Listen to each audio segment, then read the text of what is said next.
Pues Dinamarca se está preparando para una guerra, ante una invasión. Su enemigo no es Rusia, es Dinamarca, socio de la OTAN.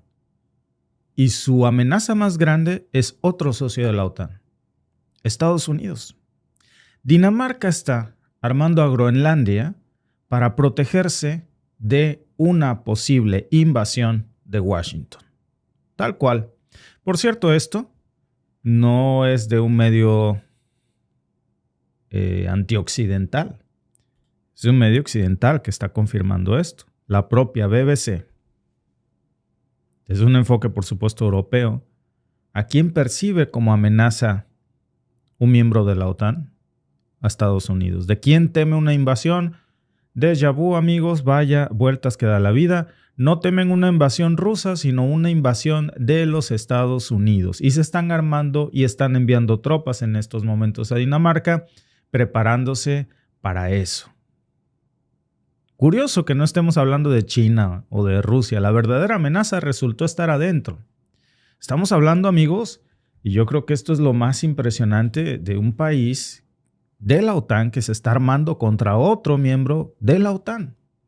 Y todo esto, pues por las recientes declaraciones de Donald Trump en su último, pues llamémoslo así, delirio, insiste en que Groenlandia debe ser parte de los Estados Unidos por las buenas o por las malas, a como dé lugar. Ya no es un chiste, ¿eh? Dinamarca ya metió millones de dólares, de euros, en aviones de combate, en barcos de inspección. Lo pueden ustedes confirmar en estas notas serias de la BBC. Ya Dinamarca se está armando con drones, hasta equipos de perros para patrullas en el Ártico. Están mandando. ¿Por qué? Pues por lo que para Trump y para lo que su base electoral ya no es una broma tonta, aunque miren algunos de los memes, por cierto, ¿no? Como si estuviera Donald Trump comprando en el carrito de Amazon. ¿Y qué le va a echar al carrito? Pues le va a echar a Canadá, como el estado número 51, le va a echar a Groenlandia, como el estado número 52, y al canal de Panamá, como el 53. Puede que alguien le dé risa, hasta que no. Vean ustedes eso. Delirio imperialista, de vuelta. Ellos fueron, aquí vemos otro meme, que ya no es meme, que en realidad pues estamos viendo cómo es el plan. Dice, tenemos 2 años para hacer esto realidad. Un nuevo territorio de Estados Unidos, dice el portal en Wokeness, y ahí tienen ustedes el mapa de cómo les gustaría a la base electoral de Donald Trump que se conformara ahora Estados Unidos, absorbiendo Canadá y la mitad de México. No conforme con que nos quitaron una mitad, pues van por la otra mitad. El chiste se cuenta solo en esta base electoral. Encima por la península de Yucatán y pues algunos otros territorios. Amigos, la cosa es que ya no nada más se está quedando en un chiste. Ya muchos se lo están tomando como una amenaza real. La cosa es si México debería de comenzar a tomárselo también como una amenaza real y reforzar sus fronteras. A ver, hay que poner las piezas bien en el rompecabezas, las cartas sobre la mesa. Vamos a comenzar con Groenlandia, que pues algunos pueden pensar que es un bloque de hielo perdido en el Ártico, pero ahora se está convirtiendo en un territorio sumamente estratégico que, por cierto, pertenece al reino de Dinamarca, pero tiene autonomía política. En geopolítica, pues este pedazo de hielo es una joya, porque está ubicada en la ruta más corta que existe entre América del Norte y Europa. Ahí hay bases militares estadounidenses, hay reservas minerales gigantescas, y Trump lleva años obsesionado con esta idea de que Groenlandia sea parte del territorio estadounidense. Lo peligroso es que Dinamarca dejó que se metieran ahí las bases estadounidenses pensando que era un aliado, un amigo, que puede pasar, pues si es un socio. hasta que ya lo vemos. Ahora se están armando frente a esta amenaza, pero ya tienen al enemigo en casa. Ellos le abrieron la puerta.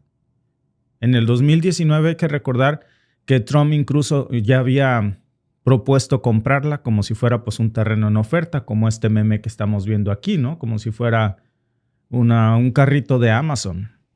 Y ahora pues de nuevo vuelve con esta idea diciendo que esto ya es una necesidad absoluta. Entonces, si no se vende, pues se arrebata. Para la seguridad de los Estados Unidos está diciendo, y aquí es donde ese discurso ya se vuelve más, es que lo necesitamos para nuestra seguridad y por nuestra seguridad hay que hacernos de Groenlandia, a como dé lugar. La reacción de Dinamarca, pues ¿cuál es? Es inmediata. Ya salieron a decir que están anunciando, de hecho, un paquete multimillonario para reforzar las defensas precisamente que tienen ahí en Groenlandia. No solamente están comprando drones y barcos, también están ya mejorando sus aeropuertos para que puedan manejar aviones militares, aviones de combate F-35. Están preparando a Groenlandia para la posibilidad de defenderse de su supuesto aliado, ¿no? De los Estados Unidos. Un miembro de la OTAN, defendiéndose de otro miembro de la OTAN. ¿Por qué tanto interés en Groenlandia? Bueno, pues Groenlandia, como ya dijimos, está en el Ártico, pero cada vez se está volviendo más importante. Sobre todo Trump tiene ya esta obsesión aquí. Con el cambio climático, pues ya sabemos que todas las rutas marítimas se van a alterar, se están abriendo nuevas, y eso pues significa que va a haber un acceso más fácil a explotar recursos y conexiones comerciales, solo que no le pertenecen a Estados Unidos en este momento, muchas de ellas. Rusia, por ejemplo, ya tiene mucha presencia en la región. Ahora Dinamarca pues también se está preparando para esto. Y segundo, pues es el hecho de que Groenlandia tiene muchos recursos minerales valiosos que van a ser claves para tecnologías del futuro. ¿Qué hablamos? Recursos para fabricar baterías, energías renovables. Y esto pues ya la está convirtiendo para Trump en un punto de interés para que se hagan del control de Groenlandia por las buenas o por las malas, a pesar de que le pertenece a uno de sus socios de la OTAN. Ahora, aquí es donde ya vemos a Trump con esta falta de tacto. Ya las circunstancias cambiaron mucho. A lo mejor hace 4 años cualquier cosa se tomaba como un chiste. Ahora con el polvorín bélico que se ha convertido el mundo, cualquier excusa es buena para iniciar una nueva guerra. Y en lugar de fortalecer la cooperación con Dinamarca, pues para tener un mejor acceso a Groenlandia, Trump dice todo o nada. Yo no te voy a pedir permiso, Groenlandia va a ser parte de los Estados Unidos porque es un asunto de seguridad nacional. El resultado de esto pues es que en lugar de acercarse más con Dinamarca, Dinamarca ya está percibiendo, según lo confirma la propia BBC, a los Estados Unidos como una amenaza potencial. Y bueno, pues no es para menos, ¿eh? No es para menos porque esto tiene su historia ahí oculta en el pasado. Hay una buena razón por la que Dinamarca está actuando de esta manera. Miren, si nos volteamos un poco a la historia, esto ya tiene aquí, como cuando vemos este meme, ¿no? Que no nos hace nadita de gracia, aunque sea chiste, porque alguna vez nos quitaron la mitad del territorio, entonces ahora van por la otra mitad, aunque sea broma, esa broma una vez fue real. Y entonces, con Dinamarca pasa que durante la Segunda Guerra Mundial, en 1940, pues Alemania invade Dinamarca, tenía parte de este plan para controlar Noruega. Fue una ocupación muy rápida, pero eso les dejó marcado ahí esa mala experiencia. Desde entonces Dinamarca es que se une a la OTAN supuestamente para buscar protección y ahora uno de los miembros de la OTAN amenaza con tomar ese territorio, a la mala o a la buena, como quieran. En la administración de Trump pasada, le ofreció dinero a Dinamarca. Dinamarca dijo que Groenlandia no estaba en venta. Y ahora, en la nueva administración de Trump, parece que está diciendo al estilo de Vito Corleone, ya sea tus sesos o tu firma, algo va a estar en este documento. Entonces, ¿me la quieres vender o te la quito? Ahora, imagínense lo que pasa cuando un presidente de los Estados Unidos empieza a hablar de esta manera de Groenlandia. como si fuera un pedazo de pastel, ¿no? Para Dinamarca, pues eso no es un chiste. Ya les está recordando lo que pasó en la Segunda Guerra Mundial. Ya les está recordando, perdón, lo que pasó cuando Alemania, precisamente en 1940, revive esta amenaza. Y aquí entonces vemos el problema en que está metido la OTAN, amigos, porque ¿qué pasa con la OTAN cuando un miembro empieza a percibir a otro miembro como una amenaza existencial? Esta alianza se supone que era para una defensa colectiva, no para que entre ellos se quitaran territorio. Entonces, ¿qué sentido tiene estar en una alianza que te amenaza? Si Dinamarca siente que tiene que armarse contra los Estados Unidos, como lo está hoy informando la BBC, hasta la BBC está confirmando esto, pues esto no solo debilita a la OTAN, esto está fortaleciendo muchísimo, por supuesto, actores como Rusia y como China, que llevan años buscando formas de dividir a Occidente, pero también de decirle el enemigo lo tienes en casa. Y miren lo que pasa. Mientras Estados Unidos se está enredando en estos problemas, pues Rusia está consolidando su presencia en el Ártico, está fortaleciendo su relación con países como China, con Irán, con Corea del Norte. Y bueno, decimos en México, cuando las barbas de tu vecino ves cortar, pon las tuyas a remojar. Y hablando de vecinos, hay que acordarse de que somos vecinos de los Estados Unidos, México y Canadá. Y que estamos en la mira, ¿eh? Ahora, como mexicanos y también como canadienses, porque este problema también está aquí en Canadá, esto debería de preocuparnos muchísimo cuando Trump dice que puede convertir a Canadá en el estado número 51 y también está sugiriendo anexar una parte de México o meter tropas estadounidenses a territorio mexicano. Pues vemos que Groenlandia no es el único territorio que estaría en la lista de deseos de un nuevo imperialismo de Trump, de un nuevo expansionismo. Parece que el destino manifiesto se ha vuelto a la memoria de Donald Trump. En redes sociales ya pueden ver ustedes cómo circulan este tipo de, si ustedes quieren, memes en donde la base electoral más recia de Donald Trump está pidiendo expansionismo, imperialismo, el destino manifiesto de nuevo. Mapas en donde los Estados Unidos hablan de conquista, de Groenlandia, de México, de Canadá. Y para México, pues esto ya tiene su historia también. La intervención estadounidense, por ejemplo, muchísimos episodios. La guerra del 46 al 48. Nos quitaron la mitad del territorio nacional. Y ahora pues vemos este tipo de chistes que no nos hacen gracia. Lo mismo pensaba Dinamarca antes de 1940, ¿no? Y para Canadá, pues qué les digo, la situación es igual. Es igual porque la relación con Estados Unidos se está volviendo mucho más complicada con estas constantes amenazas de Trump. Aquí hay que acordarse que entre Canadá y Estados Unidos está la frontera más larga y pacífica del mundo. Y el gobierno de Trump pues ya tensó demasiado las cosas. Desde esta renegociación del NAFTA hasta estos nuevos renegociaciones que ahora vamos a ver con el TEMEC, ataques verbales contra Justin Trudeau, amenazas también a Canadá de absorberlo como un territorio estadounidense, amenazas de enviar tropas estadounidenses a México. Y tanto México como Canadá tienen mucho que perder, pero también Estados Unidos, y sigue este camino de expansionismo que lo va a terminar aislando. Hay que entender que esta parte es una composición de la narrativa de MAGA, pero lo que más preocupa no es solamente lo que dice Trump, sino cómo su base electoral lo está interpretando el MAGA, Make America Great Again, que es lo que quiere, y cuando dice grande es no nada más en sentido figurado. Cuando su base electoral dice grande, también lo interpreta como grande en territorio, invadiendo a sus vecinos. Y esto ya vemos que no es una broma, es una visión legítima que ellos tienen del futuro que debería de tener Estados Unidos. Esto ya pasó una vez en la historia. ¿Saben cómo lo llamaban? Pues precisamente destino manifiesto.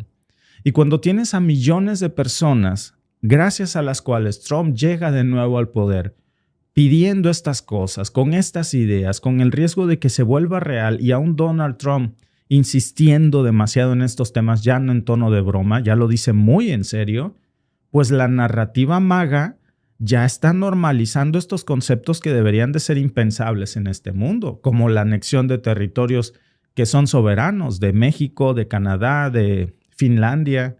Y lo peor de todo esto es que no nada más está pasando esto en Estados Unidos. Ya hemos visto cómo estas expansiones de las grandes potencias están tensando los hilos en otras partes del mundo y la recomposición de los países más grandes se está redibujando.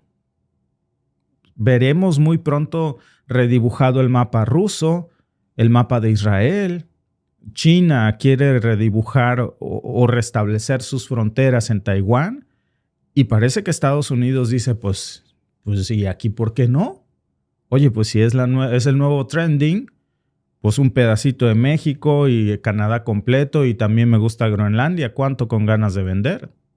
Y el Ártico pues ya se está convirtiendo en una de las regiones más disputadas del mundo, sobre todo, repito, con el tema del cambio climático, y por eso para Trump esto no es un chiste de verdad, no lo dice como un tono de broma, no lo dice para generar polémica, realmente piensa en esto. Y aquí es donde México debe de poner muchísima atención, porque aunque México, obviamente no estamos hablando del Ártico, pero sí que hay un interés muy estratégico que hoy se está justificando también en el propio argumento de invadir Groenlandia.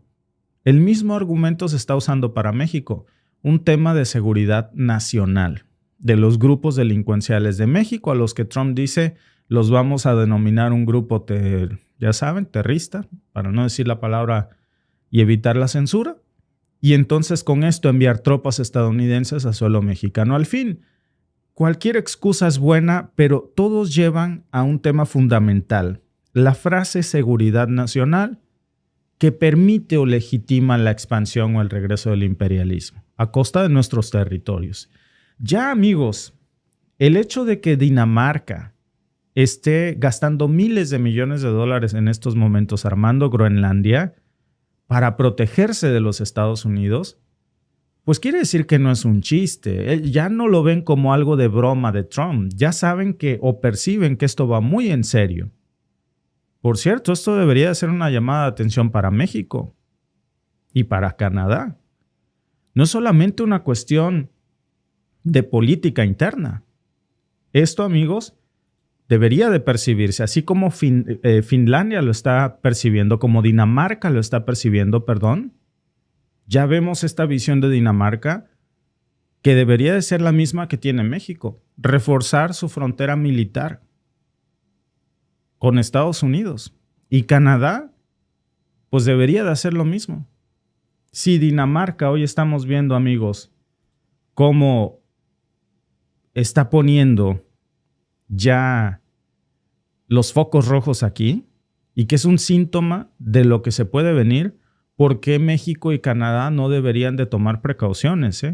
No parece ya una locura, lamentablemente. Para Canadá, amigos, esto significa que hay que fortalecer también la presencia que hay en el Ártico, prepararse para un mundo en donde Estados Unidos ya no va a ser un socio confiable, porque Dinamarca está diciendo socios, pero como decimos en México, ni todo el amor ni todo el dinero. Y para México, esto también es un recordatorio de que las fronteras no son inamovibles. Eso ya nos pasó una vez. Cuando tienes un vecino con estas tendencias imperialistas, hay que cuidarnos. Y si algo nos queda claro en todo esto, es que tenemos que buscar una mayor independencia geopolítica y cuidar nuestras fronteras. México y Canadá, al igual que Dinamarca, necesitan fortalecer sus relaciones con más actores globales. Por supuesto, en el caso de Dinamarca, sabe que cuenta con el respaldo de Europa. Veremos cómo reaccionaría la OTAN, cómo percibiría la OTAN esto, si Donald Trump cumple esta amenaza, pero también México podría tender más lazos con Asia para intentar contrarrestar cualquier intento de este tipo imperialista e incluso con otros aliados que ahí están tendiendo la mano y que México no se las quiere tomar. Claro, porque no quiere romper lazos con Estados Unidos y no nos conviene romperlos. Es nuestro principal socio comercial. La pregunta es, cuando el principal socio comercial se vuelve imperialista y apunta a un pedazo de su territorio que hacer. ¿Cómo blindarse para no dejar esa tentación ahí? Así que, si este tema, por cierto, les parece a ustedes preocupante, como a nosotros y como a Dinamarca, pues compartan este video, porque es importante que nuestros análisis puedan llegar a más personas. Suscríbanse, activen por supuesto las campanitas, porque pues al algoritmo no les gusta este tipo de análisis que rompen un poco la retórica. Recuerden que siempre estamos totalmente en vivo leyendo sus comentarios. Dice nuestro amigo Carlos Torres: ¿y qué me dicen de la amenaza que representa Cuba para Estados Unidos? Con la alianza cubana-rusa se corre un riesgo de invasión que puede ser impredecible en los 4 años de gobierno de Donald Trump. Dice nuestra amiga Lourdes Rodríguez: se quiere ir contra Irán y tratar de doblegar a los árabes en África y Asia, en fin, los rateros del mundo. Si dice Víctor Murat: a la burguesía colonialista se le ve su hegemonía como agua en las manos. Está regresando esa inspiración del destino manifiesto. Cuidado con eso, ¿eh? Dice nuestro amigo 1111, Mr. Palomino: gracias por tu superchat, amigo. No te hubieras molestado. Igual a nuestro amigo Rendón, pero muchísimas gracias. ¿Qué pasaría con la OTAN si Estados Unidos invade Groenlandia y Canadá, ya que pertenece a Dinamarca y Canadá son miembros de la OTAN? Ese es el gran problema. Amigos, pronto vamos a ver que se van a sentir boicoteados con una alianza en la que el que manda no son los miembros. En la OTAN no mandan los miembros de la OTAN. En la OTAN hay un solo país que da la orden al resto de lo que tienen o no que hacer. ¿Qué va a pasar cuando ese miembro más prominente, el más poderoso, el que manda, el que más fondos pone a la OTAN, invade Groenlandia? ¿Cómo va a reaccionar el resto de los países miembros de la OTAN? Muy seguramente dirían: esto es un conflicto entre familia, entonces chitón, navaja libre, dense como puedan. Nosotros no vamos a activar el artículo 5, porque el quinto de la OTAN, porque es una cosa interna, entonces la ropa sucia se lava en casa, dense con todo. Navaja libre y el que quede vivo gana. ¿Realmente podría alguien pensar que vamos a ver a una OTAN activando el artículo 5 en contra de los Estados Unidos? Para mí eso es impensable. Digo, si no lo hemos visto, pero si ni como una insinuación en el caso de Turquía, cuando vienen estas amenazas de Israel, yo dudo mucho que... por eso Europa está insistiendo tanto en armar una alianza independiente militar en donde no esté Estados Unidos. Eso está ganando cada vez más tracción en Europa, ¿eh?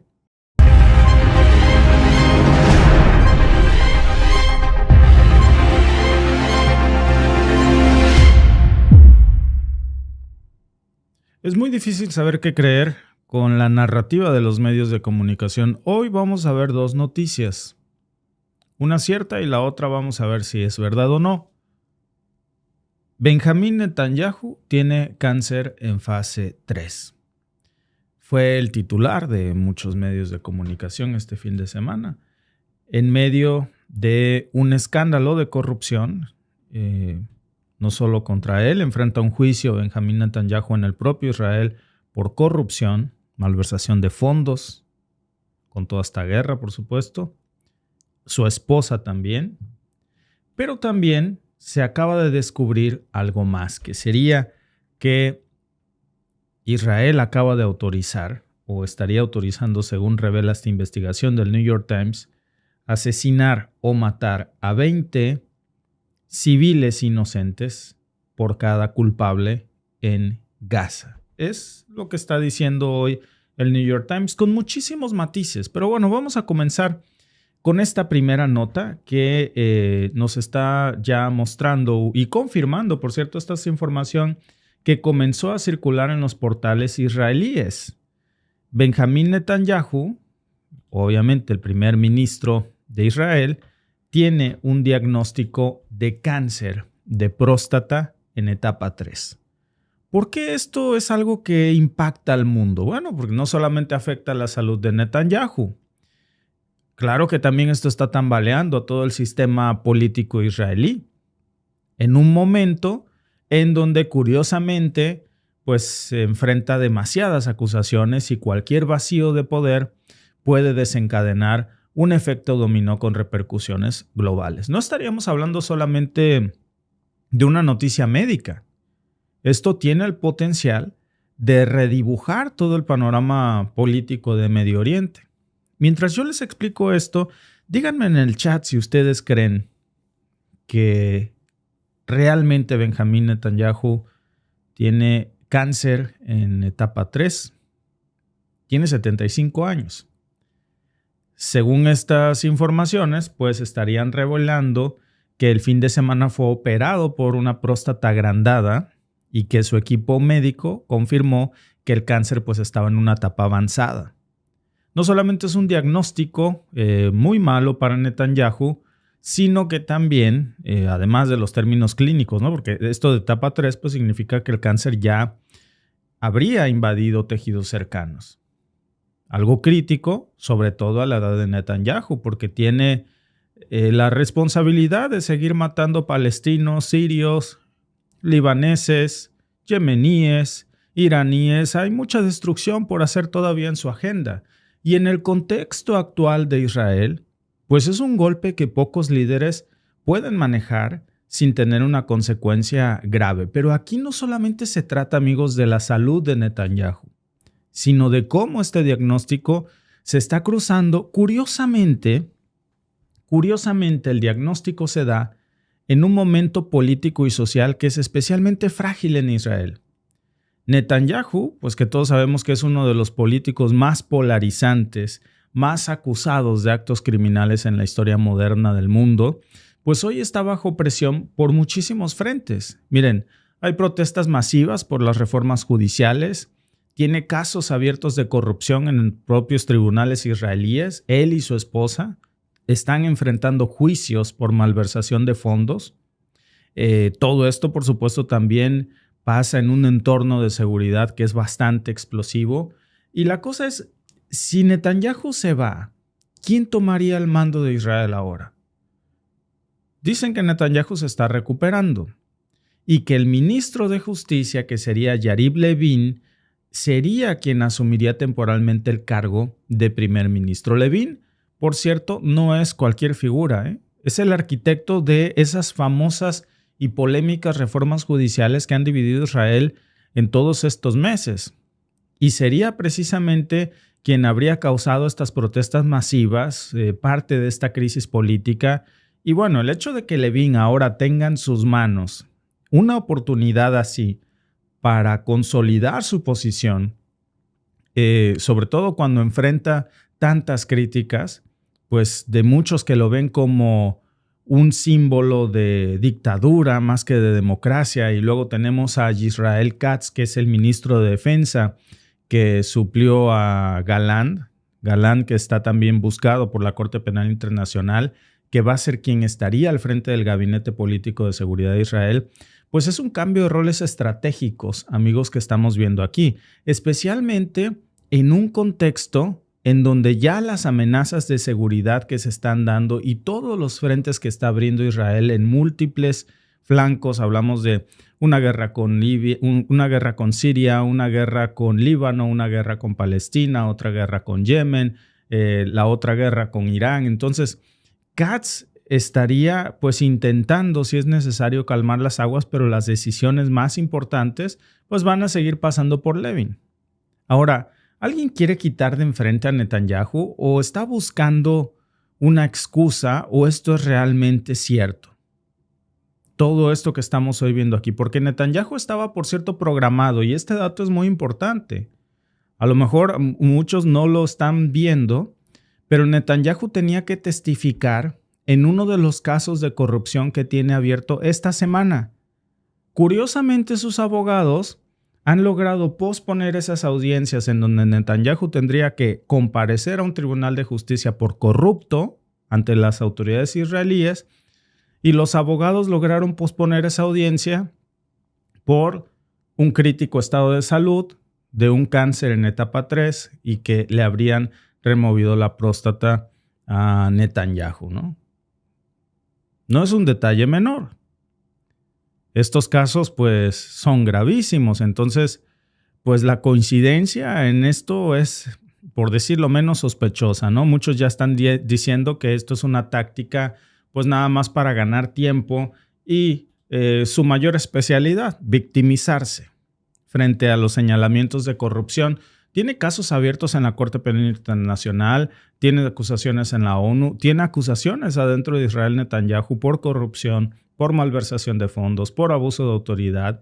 Y muchos dicen que esto solamente lo está haciendo como una excusa para ganar tiempo, para legitimarse, pues con esto de una recuperación. Pero la pregunta que queda es, ¿cómo va a afectar esto a la percepción pública de su figura y sobre todo para su capacidad de liderar Israel en estas ofensivas? Porque todo esto tiene un impacto global. Netanyahu no solamente es uno de los líderes más polémicos, también es un jugador clave en la política internacional. Ya sabemos lo que ha pasado bajo sus administraciones múltiples y ahora si se llegara a generar un vacío de poder, pues seguramente Irán estaría observando muy de cerca toda esta situación. Netanyahu ha sido, hay que recordar, uno de los mayores críticos del régimen iraní y su programa nuclear, que es pues un programa que ha sido muy cuestionado, pero que también mientras es cuestionado, precisamente ayer hablábamos de cómo Israel tiene ya acusaciones de varios países y de las lecturas radiológicas de Turquía y de Chipre, de que los niveles de radiación aumentaron después del último bombardeo en Siria, Tartus, y muchos dicen que Israel habría lanzado una bomba nuclear táctica. De eso, claro, nadie habla. Entonces, por supuesto, el doble rasero. Luego Joe Biden, duelo de titanes, y Netanyahu pues han tenido una relación bastante tensa en los últimos meses de la administración de Biden. Esto, por supuesto, también cambiaría la percepción frente a la llegada de Donald Trump y sería un cambio en el tablero radical, amigos. La cuestión ¿es esto real? Bueno, díganme ustedes en el chat si realmente creen que Netanyahu está en una situación de salud crítica o si es solamente una excusa para evadir a la justicia israelí para no comparecer a testificar, lo cual sería, pues por supuesto, bastante drástico, pero viniendo de una persona como Netanyahu hay que dudar de todo. Miren, déjenme hablarles de esta nota que está sacando el New York Times, que es gravísima. Es gravísima porque Israel no solamente permitió la muerte de civiles, lo acepta el New York Times, como daño colateral en Gaza, sino que también habla esta nota de que Israel lo institucionalizó. Ahí lo dice el New York Times. De hecho, lo presenta como si fuera una revelación histórica. Cuando, amigos, en realidad esto lleva años ocurriendo. Años. Nada más que aquí está lo peor. Vemos cómo el New York Times está haciendo hasta lo imposible por suavizar lo que realmente está pasando. En ese artículo, déjenme se los muestro, que por cierto este artículo fue publicado el 26 de diciembre, ahí dice el New York Times que en una orden sin precedentes el ejército israelí autorizó, fíjense bien, que por cada objetivo de bajo rango de Hamás se aceptara la muerte de hasta 20 civiles inocentes. No importa si fueran niños, mujeres, 20 civiles inocentes podían morir por cada culpable de bajo rango de Hamás. O sea, en términos fríos, institucionalizaron la idea de que 20 vidas palestinas son un precio justo o razonable para eliminar a cualquier soldado de bajo rango de Hamás. Alguien que pues ni siquiera representaba un peligro inmediato, porque estaríamos hablando de cualquier miliciano de bajo rango rodeado entre varias familias inocentes palestinas, pues con una bomba se acaba todo el problema. Esto, por cierto, es una bomba informativa que supuestamente saca el New York Times, que nos quiere vender esta narrativa como una exclusiva barata, que ya había sido, por cierto, revelada hace muchos meses por otros medios. Lo sacó Plus 972 Magazine, por ejemplo, que publicó que no solamente eran 20 civiles. Hay casos donde se autorizó incluso la muerte de 100 palestinos inocentes, incluso 300 civiles inocentes, solamente para eliminar a un miembro de esta organización. Hay que pensar esto por un momento, amigos, porque matar a 300 civiles, familias enteras, niños, personas que estaban en sus casas, en su departamento, caminando por las calles a lo mejor, todo porque un objetivo militar estaba ahí cerca. El hecho de que el ejército israelí no supiera lo que estaba haciendo, estas decisiones, amigos, fueron fríamente calculadas. Claro que lo sabían y los aprobaron los oficiales de alto rango. Aquí no hay errores, fue premeditado. ¿Y qué hace el Times? Bueno, pues en lugar de profundizar en esto, se limita a repetir todos estos puntos de Israel, justificando sus acciones genocidas con el pretexto de un daño existencial. Después de los ataques que vimos tan lamentables del 7 de octubre, bueno, pues ese día Israel inició una de las campañas de bombardeo más intensas en la historia moderna. Siguen habiendo muchísimas dudas de por qué el ejército israelí tardó tanto tiempo en responder esos ataques mientras ocurrían el 7 de octubre, porque los sistemas de inteligencia fallaron rotundamente, porque el Mossad no se enteró de que les estaban acumulando más de 15,000 cohetes alrededor de las fronteras de Israel, porque llegó primero la CNN antes que el propio ejército israelí a combatir a los milicianos de Hamás. En las primeras 7 semanas, solamente en esas 7 semanas se lanzaron más de 30,000 municiones. Esos son más que los 8 meses anteriores combinados. Pero lo que cambió aquí, según el artículo de New York Times, amigos, no es solamente la cantidad, sino las reglas del juego. Ahora, por ejemplo, oficiales de rango medio pues ya podían autorizar estos ataques sin necesidad de una aprobación que antes usaban. Podían aniquilar hasta 300 palestinos inocentes solamente para dar de baja a un miliciano de Hamás. Ya no importaba si el objetivo estaba comprometido por familias completas. Si ese oficial decidía en el momento que el objetivo valía la pena, era suficiente para que acabara con hasta 300 vidas inocentes palestinas.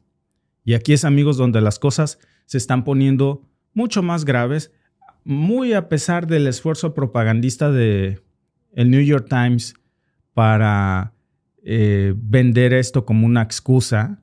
El propio Times también admite que el ejército israelí debilitó sus sistemas de protección para civiles.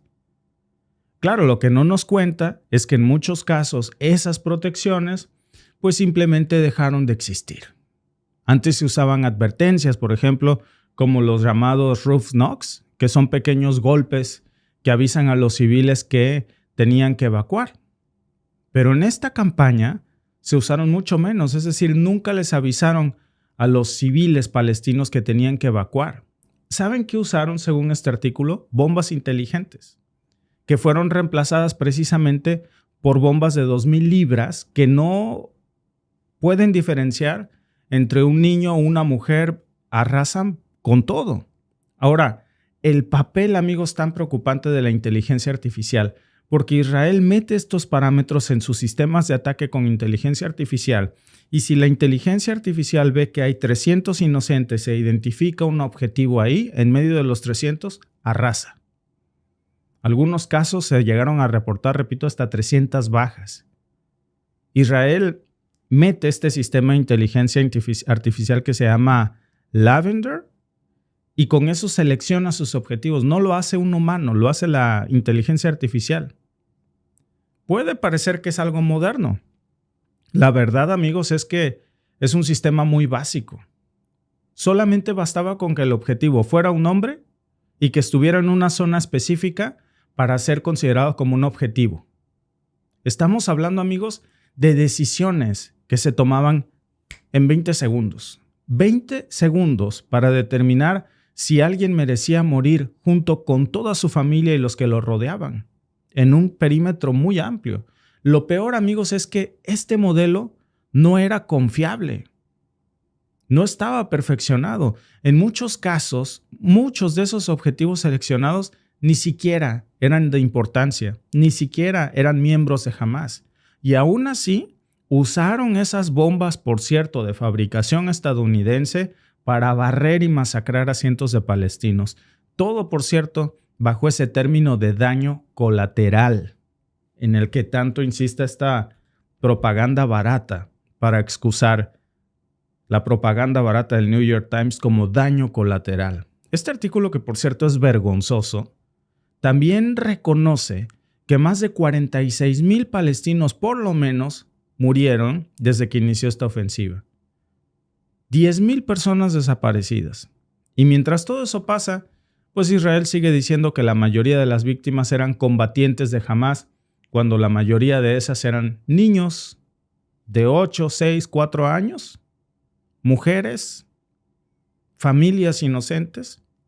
Y si hacemos cuentas, amigos, si tomamos las propias cifras del Ministerio de Salud de Gaza y las comparamos precisamente con las declaraciones de Israel, pues no cuadran. ¿Cómo explican, por ejemplo, que el número de civiles que fallecieron sea tan alto? ¿O es que simplemente están inflando las cifras de combatientes para justificar lo que es injustificable? Ni el mismo Times puede hacerlo. Repite como perico, como si fuera un hecho incuestionable, que jamás usaba a los civiles como escudos humanos. Nada más que aquí hay dos problemas en donde se les cae la mentira. Primero, no presentan pruebas contundentes. Y segundo, que es lo más importante, ignoran completamente los casos documentados en donde Israel ha usado a palestinos como escudos humanos. Esto no es una teoría de la conspiración, son hechos respaldados por informes de organismos internacionales autónomos, en donde se ve cómo, por ejemplo, para asegurarse de que el campo no está minado, los soldados israelíes toman a niños palestinos y los mandan a caminar. Si el niño no explota en pedazos, es seguro para que ellos pasen. O a veces, frente a ellos, ponen niños y mujeres palestinas obligados o amarrados mientras disparan con los combatientes de Hamás, asegurándose de que si una bala viene de regreso, primero impacte en los niños o las mujeres palestinas a las que ponen enfrente de ellos. Y eso, amigos, pues es algo que no encaja con la narrativa que hoy nos quiere vender el New York Times. Por esto precisamente, por hechos como esto, es por los que Netanyahu tiene una orden de captura de la Corte Penal Internacional y tantos señalamientos de la ONU, de la UNRWA, y por si fuera poco esta cifra de 46,000 muertos que ni siquiera incluyen ahí a todos los que se quedaron atrapados debajo de los escombros, que es una cifra incalculable, de los que murieron por falta de atención médica, que esa es una cifra escandalosa también, porque los hospitales en Gaza están en estos momentos en ruina. Hace unas horas Israel acaba de bombardear un hospital completo en Gaza y tomó como prisionero secuestrado al director del hospital. Y todo esto, amigos, pasa mientras que el ejército israelí continúa justificando sus acciones como necesarias para garantizar lo que dicen la seguridad de su población, como exterminando a todos los que lo rodean. Bueno, ¿y qué hay de la comunidad internacional? Pues nadie hace nada, o no lo suficiente. Estados Unidos, claro, sigue financiando toda esta guerra, no solo con miles de millones de dólares, también con bombas. Estas bombas de 2,000 libras son de fabricación estadounidense. Europa finge estar muy preocupada en Ucrania como para no voltear a Palestina. Y es un patrón, amigos, que hemos visto antes. En lugar de cuestionar a Israel, los gobiernos occidentales hoy están haciendo todo lo posible por protegerlo. Y la norma es que cuando hablamos de Palestina, a muy pocos les notifican nuestros en vivos. Y la norma es que la BBC, que CNN, que DW ya no pueden hablar de lo que pasa en Palestina. Palestina es tema muerto. ¿Por qué? Porque se ha dado casi como un hecho que la invasión israelí va a ser total sobre Palestina y es algo que los medios quieren permitir, ocultando todo lo que está ocurriendo ahí. Y volviendo al artículo del Times, es imposible, amigos, ignorar cómo están minimizando la magnitud de lo que está ocurriendo. Hablan de errores, hablan de fallos en las salvaguardas, como si fueran accidentes. Estos no son accidentes. Estas son decisiones fríamente calculadas para maximizar el daño. ¿Y saben qué es lo peor? Que todo este tipo de narrativas no solamente protegen a Israel, normalizan la violencia y el genocidio contra los palestinos. Y esto no es nuevo. Ya vimos en el pasado cómo Israel hizo lo mismo en Líbano.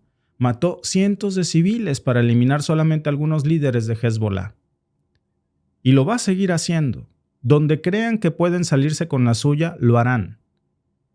Porque mientras los grandes medios de comunicación y las potencias mundiales sigan justificándolos, sigan protegiéndolos, pues no va a haber consecuencias reales para sus acciones y saben que pueden ir impunes por Medio Oriente haciendo este tipo de acciones sin responder ni a la Corte Penal Internacional, ni a la UNRWA, ni a la ONU, ni a Amnistía, ni a las propias organizaciones de adentro de Israel que hoy quieren investigar a este señor por corrupción. Y curiosamente, sus abogados han logrado postergar su audiencia para comparecer porque tiene cáncer de próstata en fase 3. O al menos eso dice.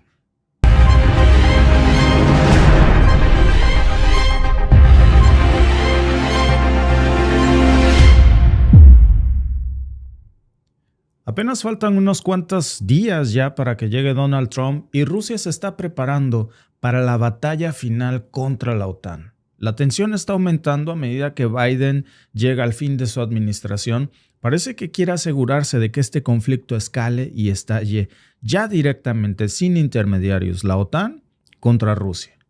Y Rusia parece que no está esquivando esta posibilidad. La guerra de guerras parece que podría ya comenzar. Los mismos portales rusos están hablando de esto. Imagínense, este escenario de una flota de F-16 de última generación de la OTAN contra el sistema antiaéreo más avanzado del mundo. Hablamos del S-500 Prometeo. Ni siquiera es algo, amigos, que se escuche todos los días.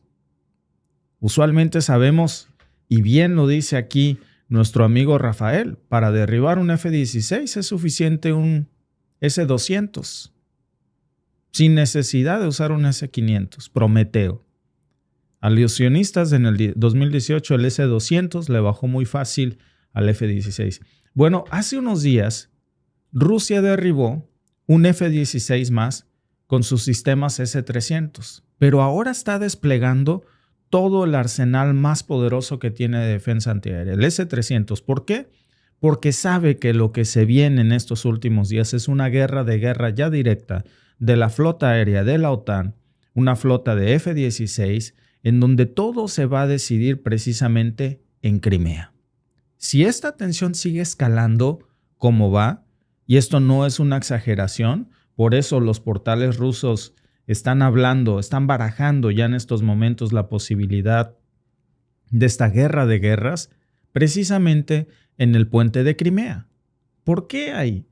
Bueno, pues porque es un punto estratégico que conecta Rusia con la península. Y ese objetivo está precisamente en la mira de los altos comandantes de la OTAN desde hace años. Sería la destrucción más emblemática que la OTAN pudiera hacer sobre Rusia después del Kremlin. Claro, ese es el sueño de Hollywood, muy difícil de alcanzar. Incluso hasta hicieron una película, ¿se acuerdan?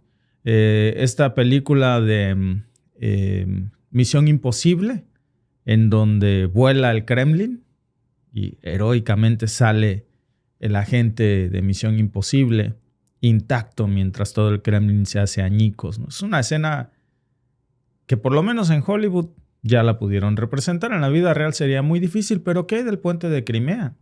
Ese escenario también sería muy, muy valioso para la OTAN.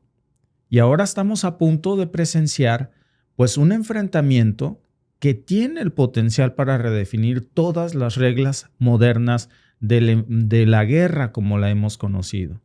¿Y por qué tanto alboroto con esta amenaza de los F-16 que, como dice nuestro amigo Rafael, pudiera parecer que para Rusia sería más que suficiente activar su defensa con S-200 y S-300? ¿Por qué usar lo más poderoso que tienen en defensa aérea? Bueno, el hecho de que hayan elegido ya activar sus S-500 Prometeo, pues nos habla del nivel de amenaza que están percibiendo. El S-500 Prometeos, amigos, no es cualquier juguetito militar.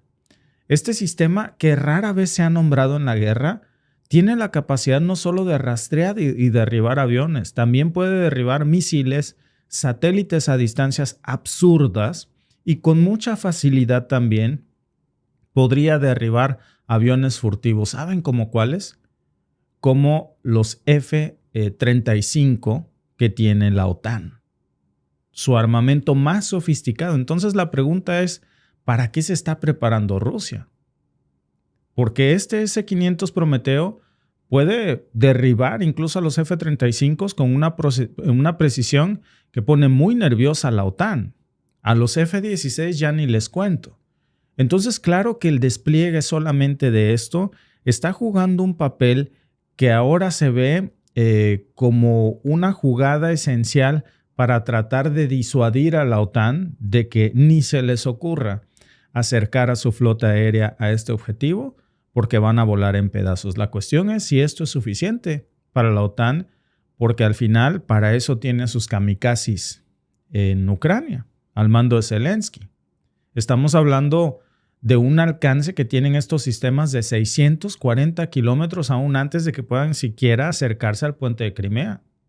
640 kilómetros es más que suficiente para cubrir alturas de hasta 200 kilómetros. Básicamente, lo que puede hacer es que pueden operar desde el borde del espacio y también pueden controlar un área del tamaño de varios países europeos.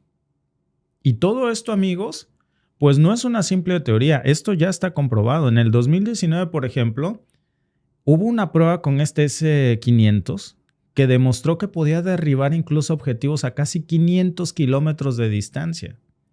500 kilómetros supera cualquier punto que pueda cubrir cualquier otro sistema de defensa aérea del mundo, ya sea de la OTAN, de China. Hasta este momento no se conoce algo más poderoso que el S-500 Prometeo.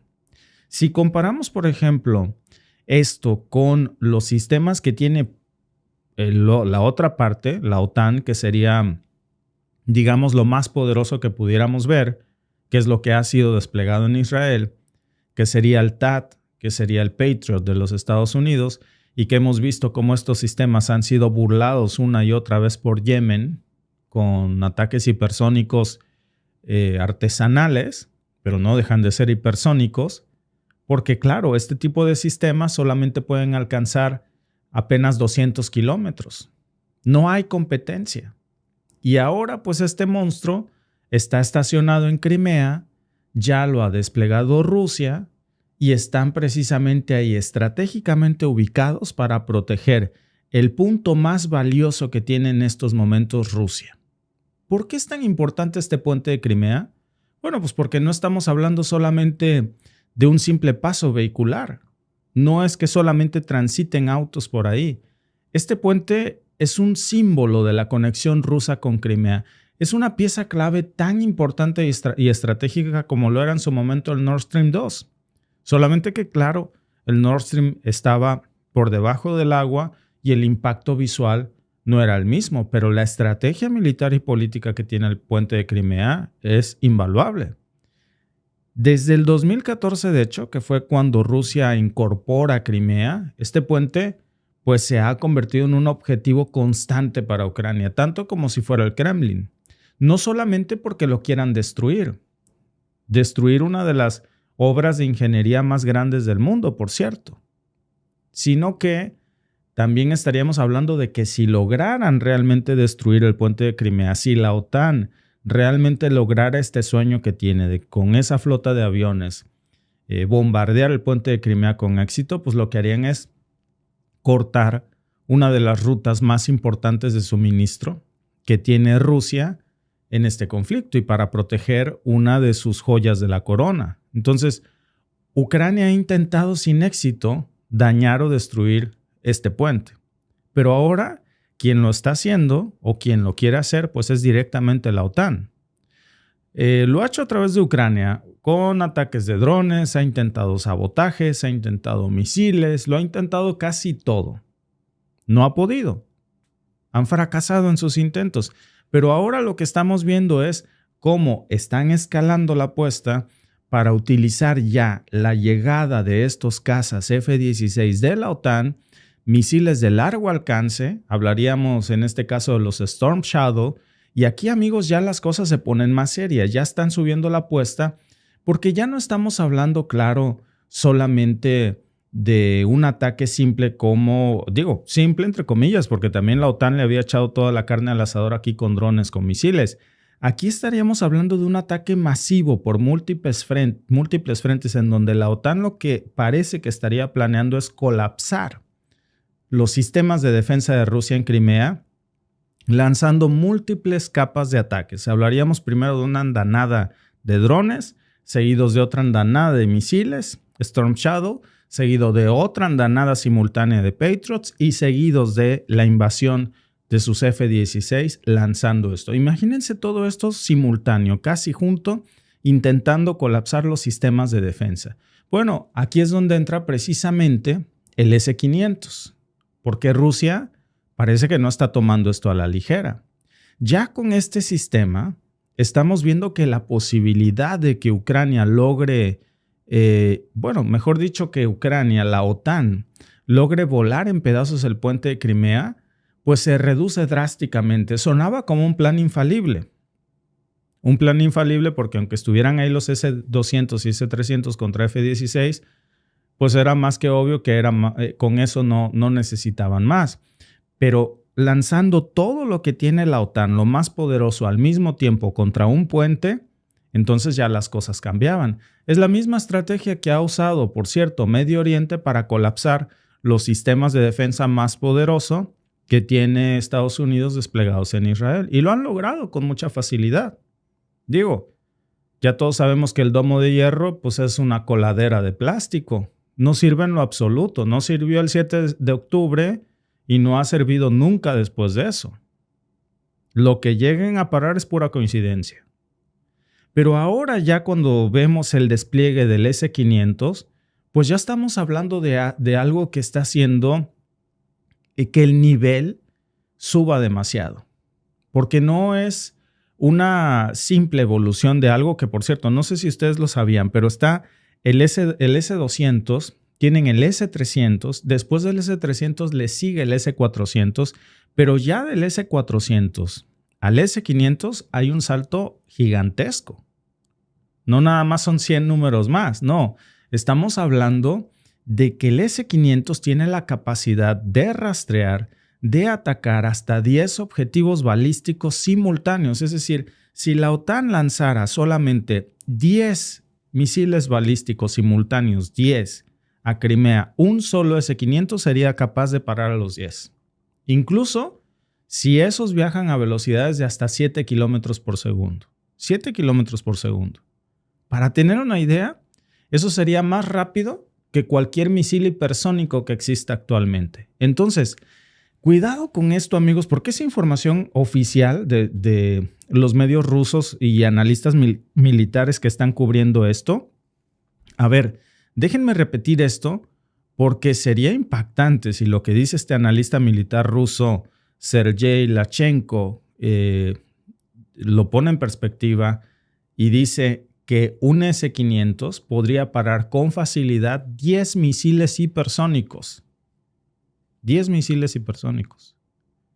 Y que este S-500 ruso nuevo tiene un radar que es tan avanzado que puede detectar aviones invisibles, como los F-35 y los F-22, que siempre pues, han sido un punto débil para muchos sistemas de defensa. Entonces, sería un hito, porque decimos que hasta este momento no existe nada en el mundo que pueda parar un ataque hipersónico.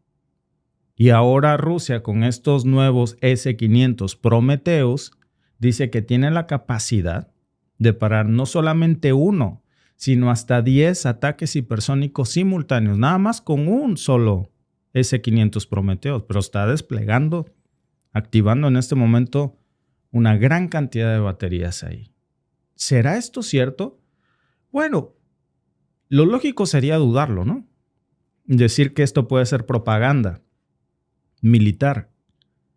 Pero cuando retrocedemos un poco el cassette y vemos que Rusia hizo lo impensable con el Oreshnik, que es una cosa impresionante, que viaja hasta Mach 10, que es lo doble de los misiles hipersónicos más avanzados que se tenían conocimiento. Las imágenes eran impresionantes de cómo lanzaron sus ataques Oreshnik en Ucrania, y el mismo Putin le habló Rusia se comunicó media hora antes del ataque con Oreshnik al Pentágono. ¿Y saben qué les dijo? Vamos a atacar tal punto, las coordenadas son tales y el ataque está en media hora. Si puedes, páralo. Lo hizo con una... pues es picar la cresta, ¿no? Es decir, te digo lo que voy a hacer porque estoy seguro que no lo puedes parar. Bueno, ahora están diciendo que estos S-500 precisamente pueden parar hasta 10 hipersónicos, que la OTAN no tiene uno solo de esos hipersónicos porque no saben cómo hacer tecnología hipersónica. Pero ya según varias fuentes occidentales han confirmado, y eso ellos lo reconocen, la OTAN sí reconoce que el S-500 Prometeo sí puede rastrear objetivos a una distancia de hasta 2,000 kilómetros. Literalmente pueden ver lo que está pasando en la mitad de toda Europa occidental, ¿eh? O sea, antes de que siquiera la OTAN esté despegando un F-35 de la mitad de Europa occidental, el S-500 Prometeo ya lo detectó, ya lo tiene más que visto, según confirmación de la OTAN. Y la cuestión aquí está en el cerebro que tiene este nuevo sistema, porque este S-500 nuevo se coordina con otros sistemas de defensa desplegados como los S-400, los S-350, se coordina también con los famosos sistemas de interferencia electrónica, con los Bug M3. Y todo esto pues hace que se cree un escudo multinivel que hace casi imposible que cualquier misil de la OTAN o cualquier avión enemigo siquiera atraviese el espacio aéreo ruso sin que pueda ser derribado. Y aquí es donde entra el papel de la OTAN y de los F-16, porque ahora, si vemos lo que está del otro lado planeando la OTAN, que pues Ucrania no está sola en esto. La OTAN es quien realmente está dirigiendo esta estrategia militar desde que inició el conflicto. Y la joya con la que quiere cerrar Biden esto es: vamos a volar el puente de Crimea antes de que termine mi administración. Parece que es lo que están apuntando los medios rusos. Por eso se eleva la apuesta. Con los F-16, que son cazas de última generación, que pueden lanzar estos misiles de largo alcance, precisamente como los Storm Shadow que ya les ha dado Europa, que ya, por cierto, causaron muchísimos problemas en Crimea en su momento. Y ahora Ucrania pues espera recibir 85, fíjense nada más, una flotilla de 85 F-16 en los próximos años que van a venir de países como Bélgica, de Países Bajos, de Noruega. No solamente eso, sino que estos aviones vienen adaptados pues para usar esos misiles balísticos como los ATAC-MS, que tienen un alcance más que suficiente para llegar al puente de Crimea si es que pudieran acercarse desde territorio ucraniano. ¿Cuál es el gran problema de la falla de la estrategia de la OTAN? Pues que todo esto sonaba perfecto hasta que se despliega este sistema. Y entonces parece que aquí ya hay un jaque, porque las posibilidades de que todos estos ataques de la OTAN realmente vayan a ser efectivos con el puente de Crimea, ya con esta jugada se reducen a casi cero. Y eso no lo dice solamente este portal ruso, lo dicen los expertos que saben que este sistema tiene la capacidad para derribar básicamente hasta los F-35 de la OTAN.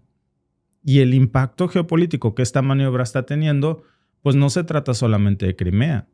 Si llegáramos a trazar un círculo alrededor del puente de Crimea y vemos el blindaje que se estaría lanzando con el alcance que tienen los S-500, que, repito, cubre hasta la mitad de Europa occidental, pues vemos que no van a cubrir solamente a la península de Crimea. Cuidado con esto, porque es muy fácil irnos con la finta. Lo que Rusia está haciendo es cubrir casi la mitad de Rumanía, que es un país miembro de la OTAN, parte de Bulgaria, Turquía, prácticamente todo el sur de Ucrania, hasta las puertas de Kiev, quedan en jaque ya con el despliegue, con la activación de estos S-500 en Crimea. Fíjense nada más por qué esto está poniendo tan nerviosa a la OTAN. Porque esto significa que Rusia no solamente está defendiendo ya su territorio, sino que con esto ya está poniendo en jaque a la OTAN en la mitad del territorio europeo. Y lo que le está diciendo, claro, es: nuestro espacio aéreo no solamente está blindado, sino que tengo en jaque a la mitad de tu espacio aéreo. Y eso pues ya tiene implicaciones enormes para la OTAN porque les está amarrando los brazos para poder hacer cualquier intervención militar. ¿Qué viene después? Bueno, pues es obvio que la OTAN no parece querer quedarse de brazos cruzados. Van a seguir intentando aumentar la presión sobre Crimea, seguro también sobre otros puntos estratégicos, pero ya el despliegue de estos S-500 ya está cambiando todas las reglas del juego. Y esto, amigos, pues significa que este objetivo que han designado del puente de Crimea no necesariamente se va a convertir en una realidad. Siempre existe, claro, un riesgo. Siempre hay un riesgo y recuerden que el riesgo está en la saturación. Eso ya nos queda más que claro en Israel. Existe el riesgo de que se saturen las defensas con un ataque coordinado masivo de distintos puntos de Europa Occidental y que algo pueda fallar. La cosa es que con este nuevo S-500 Prometheus ya activado y desplegado, pues en el juego ese riesgo ya se convierte en mucho menor. Y luego pues no hay que olvidarse de que este apenas es el primer regimiento de S-500. Rusia tiene planeado desplegar estos sistemas masivamente en varios puntos de su territorio. Y con eso no solamente va a cubrir espacio aéreo de la OTAN en el flanco occidental, sino también en otras regiones. Poco a poco le va a ir cerrando el círculo de movilidad aérea en un rango que está preocupándole mucho a la OTAN. Si antes se hablaba de cómo la OTAN se estaba acercando a las fronteras rusas, ahora la OTAN siente como Rusia se acerca a las fronteras de su espacio aéreo. Estamos viendo, amigos, este tipo de tecnología que está redefiniendo todas las reglas en el campo de batalla, porque el S-500 en realidad nunca va a salir de territorio ruso, pero no necesita hacerlo para neutralizar ya en este momento la mitad del espacio aéreo de la OTAN. Porque no es solamente un arma, ya es un cambio en todo el escenario del espacio aéreo occidental. Es un desafío enorme, están bastante preocupados, porque es un jaque, es un enroque, no se pueden mover tan fácilmente. Siquiera antes de que despeguen ya estarían derribados. Lo grave que es esto para la OTAN, ¿no? Si, por cierto, les gustan estos análisis, los invitamos a suscribirse al canal, a darle un like, a compartir, porque así nos ayudan a evitar la censura. Muchas gracias, amigos, por unirse a nuestro streaming y nos vemos en el siguiente.